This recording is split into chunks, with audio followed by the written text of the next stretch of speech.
Afternoon good afternoon. Ma'am. मैं ना 3-4 महीने से हमारा पीरियड्स इनरेगुलर होती है। अच्छा। आता है, कभी आता है कभी नहीं आती। पर मैम क्यों हो रहा है ये ऐसे, और इसके क्या कारण है आप कुछ नजर आ रहा है? आपने पहले कभी किसी को दिखाया है डॉक्टर? हाँ, मैंने एक दो जगह दिखाया है। उन्होंने क्या बताया आपको? इन्होंने ये बताया कि आपको पीसीओडी की प्रॉब्लम थी। तो मैम ये पीसीओडी क्या होता है? बेटा देखो, क्या होता है कि पीसीओडी को पहले हम पीसीओडी कहते थे, आज के लेटेस्ट सिनेरियो में हम इसे पीसीओएस कहते हैं। पीसीओडी का मतलब होता है पॉलीसिस्टिक ओवेरियन डिजीज़ और पीसीओएस का मतलब होता है पॉलीसिस्टिक ओवेरियन सिंड्रोम। तो आप समझ रहे हैं कि ये केवल एक डिजीज़ नहीं है, बल्कि बहुत सारे मेटाबॉलिक डिसऑर्डर्स को इसमें इंक्लूड किया जाता है, तब हम इसे सिंड्रोम कहते हैं। अब इसमें कुछ पेशेंट्स होते हैं, इसके मेन जो लक्षण होते हैं वो इस तरह से होते हैं कि आपको हो सकता है कि वेट गेन हो रहा हो, है ना, पीरियड्स इरेगुलर हो जाते हैं, इसमें कभी कभी पीरियड डिलेड हो जाते हैं, और कुछ पेशेंट्स ऐसे भी होते हैं जिनमें कि आपके पीरियड्स बीच में भी आ जाते हैं, मतलब इंटरमेंस्ट्रुअल ब्लीडिंग भी हो सकती है। आपके हेयर लॉस होता है, आपके हेयर्स की थिक, जैसे आप देख रहे हो कि आपके हेयर्स भी पहले से थिन हो गए हैं। इसके अलावा आपकी जो स्किन होता है, स्किन का जो कलर होता है वो थोड़ा डार्क हो जाता है, ज़्यादा एक्नी होने लग जाती है चेहरे के ऊपर। इसके अलावा हिर्सुटिज्म के साइन इसमें आते हैं कि बाल, एक्सेसिव बाल उगने लग जाते हैं ना, अपर लिप पे भी और आपकी चिन पे भी। इसके अलावा जैसे आपका बैक होता है, तो बैक के ऊपर भी स्किन के टैग्स आ जाते हैं। आपकी जो नेक होती है, नेक के ऊपर भी वेलवेट अपीयरेंस आ जाती है।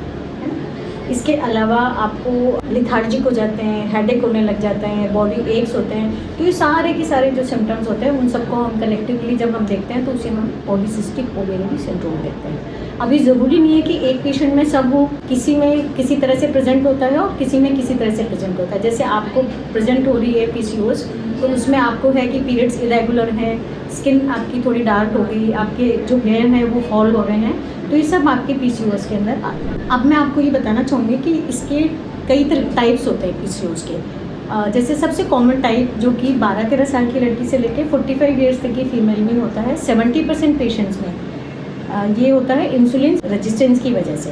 अब आप सोचेंगे कि ये इंसुलिन क्या होता है, तो इंसुलिन पैंक्रियाज से प्रोड्यूस होने वाला एक हार्मोन है। ये हार्मोन जब भी जो बॉडी के सेल्स होते हैं उनके रिसेप्टर्स पे काम करता है, तो ये ग्लूकोज के मेटाबॉलिज्म में हेल्पफुल होता है।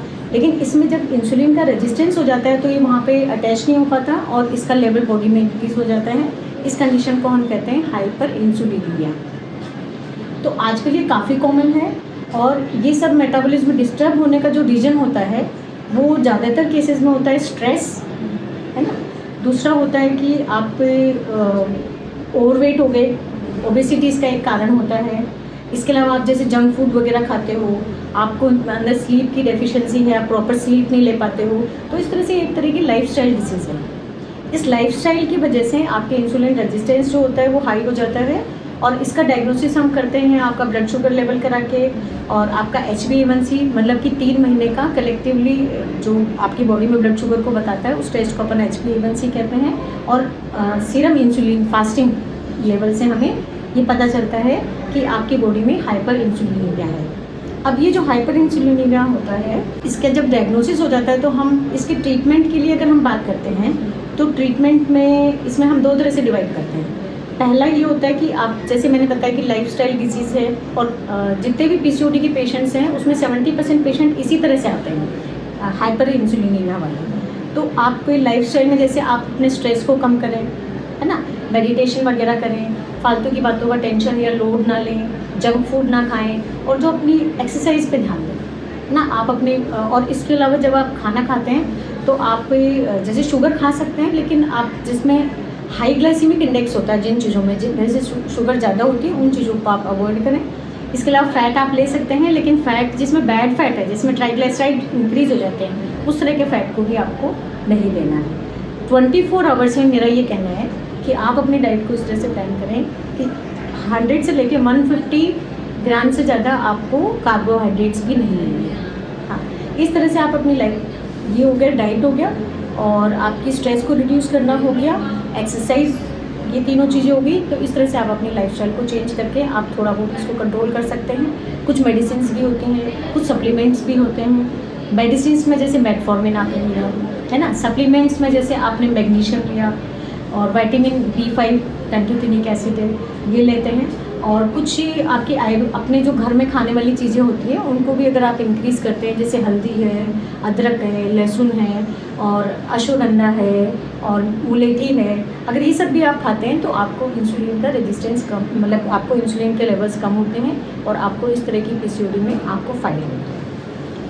दूसरी तरह की जो पीसीओडी होती है, जो जैसे मैंने आपको बताया 4 तरह की होती है, तो फर्स्ट कॉमन तो इंसुलिन वाली हुई। सेकंड जो होती है वो होती है कि बॉडी में कहीं ना कहीं आपकी क्रोनिक इन्फ्लेमेशन चल रहा हो, ग्रेनुलोमेटस को डिजीज़ हो। इन्फ्लेमेशन किसी भी तरह का हो सकता है, आपके लंग्स में कोई क्रोनिक इन्फेक्शन हो, आपके जॉइंट्स में कोई क्रोनिक इन्फेक्शन हो, या आपकी जो इंटेस्टाइन वगैरह हैं उसमें कोई क्रोनिक इन्फेक्शन हो।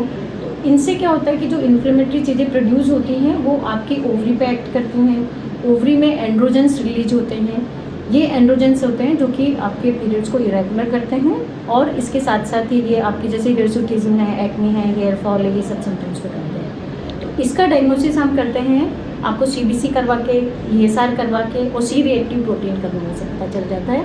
और इसके ट्रीटमेंट में भी मैं यही कहूँगी कि लाइफस्टाइल वाला है। एक तो आप अपने एक्सरसाइज वगैरह पे ध्यान दें, स्ट्रेस पे ध्यान दें। इसके अलावा आप अपनी डाइट में जो मैंने बताई थी आयुर्वेदिक मेडिसिन, उनको आप ज़्यादा सेवन करेंगे तो आपको उसमें हेल्पफुल रहेगा। और पीरियड्स इरेगुलर के लिए आप ओसीपीज भी ले सकते हो।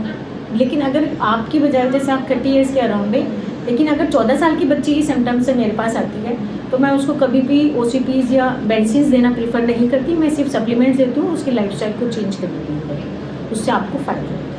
तीसरी जो तरह की पीसीओडी होती है वो एड्रिनल ग्लैंड्स के में एक्सेसिव अमाउंट में एंड्रोजन से प्रोड्यूस होते हैं, उसकी वजह से होती है। आपको मैं बताती हूँ कि ओवरी के अंदर एंड्रोजन्स होते हैं, प्रोड्यूस करती 60%, 40% एंड्रोजन्स आते हैं एड्रिनल ग्लैंड से। ये एंड्रोजन कौन कौन से होते हैं, जैसे टेस्टोस्टेरोन है, DHEAS है। तो जब हम ये टेस्ट कराते हैं तो अपने को पता चल जाता है, और यदि ये हमारी बॉडी में ज़्यादा होता है तो इनका भी ट्रीटमेंट यही होता है कि हम आपको लाइफस्टाइल को चेंज करें और प्लस आपको ओसीपीज है, मेटफॉर्मिन है, ये सब चीज़ें हैं। फोर्थ तरह की पीसीओडी जो देखी गई कॉमन आती है, ट्रीटमेंट होती है, वो ये होती है कि पोस्ट पिल, मतलब आप पे बच्चा नहीं लगे उसके लिए आप कॉन्ट्रासेप्टिव पिल्स खा रहे होते हैं कुछ महीनों तक, तो उसके बाद आप देखते हैं वेट भी बढ़ गया, हिर्सुटिज्म भी हो गया और ये सब चीज़ें होते हैं। जब आप उसको बंद करते हैं तो कुछ महीनों में आपकी बॉडी नॉर्मल मैकेनिज्म कर जाती है और वो पीसीओडी आपका करेक्ट हो जाता है। अब आप समझ गए होंगे कि पीसीओडी कितने सिस्टम्स को इन्वॉल्व करती है और किस तरह की पीसीओडी।